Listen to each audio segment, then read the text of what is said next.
எங்கயா இருக்கேன்? உள்ளதான் இருக்கேன். அரெஸ்ட் பண்ணுங்க. You are under arrest.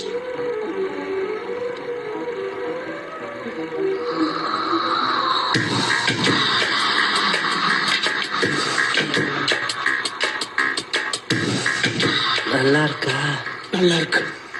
பிடிச்சிருக்கா? ரொம்ப பிடிச்சிருக்கு. உங்களுக்கு? எனக்கு அந்த எங்க போற? முதுகு மட்டும் தான் தெரியுது. அதுக்காக ஸ்கிரீனுக்கு பின்பக்கம் போய் பார்க்க போறியா? ஆமா. அல்ப அங்கிட்டு போய் பார்த்தாலும் இங்கிட்டு தான் தெரியும். அப்ப நான் இங்கிட்ட இருந்தே பாத்துக்கிறேன். என்னை அரெஸ்ட் பண்ண போறியா? சேச்சி, அந்த மடத்தனமான காரியத்தை நான் பண்ணவே மாட்டேன். இப்ப ஏற்பட்ட நல்ல சந்தர்ப்பத்தை வழங்கின உங்களுக்கு காலம் முழுக்க நான் நன்றியுள்ளவனா இருக்கணும்னு ஆசைப்படுறேன். வெளியில ஒருத்தர் இருக்கானே. யாரு? அந்த நார கொக்கா? ஆமா, அவனை நீங்க நம்பாதீங்க. ஏ, எனக்கு போன் பண்ணி உங்களை அரெஸ்ட் பண்ண சொன்னதே அவன் தான்.